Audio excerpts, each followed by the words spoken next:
Ano pa nga ba ang mabilis na pamawi ng init ng panahon kundi yelo? Kaya in demand talaga yan at pinipilahan pa nga. Para bigyan ng mukha ang balita, Mobile Journal Ivan Tarinque. Umaga pa lang, pawisan na sa pagpila ang mga suki ng yelo sa tindahan na ito sa Marikina Public Market. Konting tiis lang daw para may pampalamig sila at maibsan ang init sa maghapon. Dahil mainit ang panahon.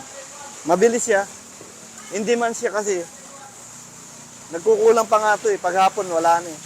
Ayon sa nagtitinda, ramdam nila ang pagdami ng mamimili. Noong mga nakaraang buwan, nasa 40 giant ice blocks lang ang kanilang nauubos. Ngayon, halos dumoble na ang order sa kanila. Nadadagdagan na yung kinukonsumo namin, nakukuha naming yelo para itinda. Kaya rin, halos hindi na kami natitigil eh.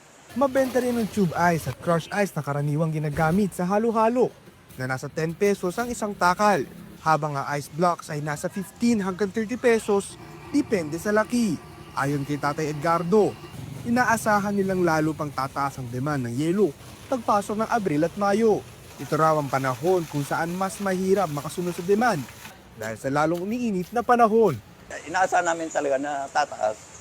Expected na yon dahil ang paninda namin seasonal nga. Malamig man o mainit, ang mahalaga ay lagi magbaon at uminom ng tubig para maiwasan ang masamang epekto sa kalusugan ng sobrang init na panahon. Mobile Journal Ivan Tarinque po, hatid ang mukha ng balita. Pag-usapan pa natin ang ubusan ng yelo sa Marikina kasama si Mobile Journal Ivan Tarinque.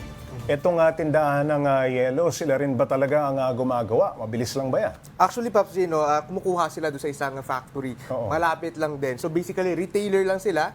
Pero pagdating kasi sa kanila, halo-halo na yun. Nagiging tatlo na yung yellow, no? May crush ice, may tube ice, tapos meron pa yung bloke-bloke talaga, Pops. So depende doon sa gusto nung bibili, Pops. Ivan, yung mga pumila talagang matiyaga para makabilis. Saan daw ba nila gagamitin ito? Pops, kadalasan nung kanina yung mga nakausap ko, pinambi-business nila dahil uso na nga ngayon yung saging con yelo, mais con yelo dahil nga mainit na yung panahon. No? So, nag-uusbungan na ulit yung mga ganitong mga small Pampawi ng businesses, init. pantanggal ng init, Oo. Pops.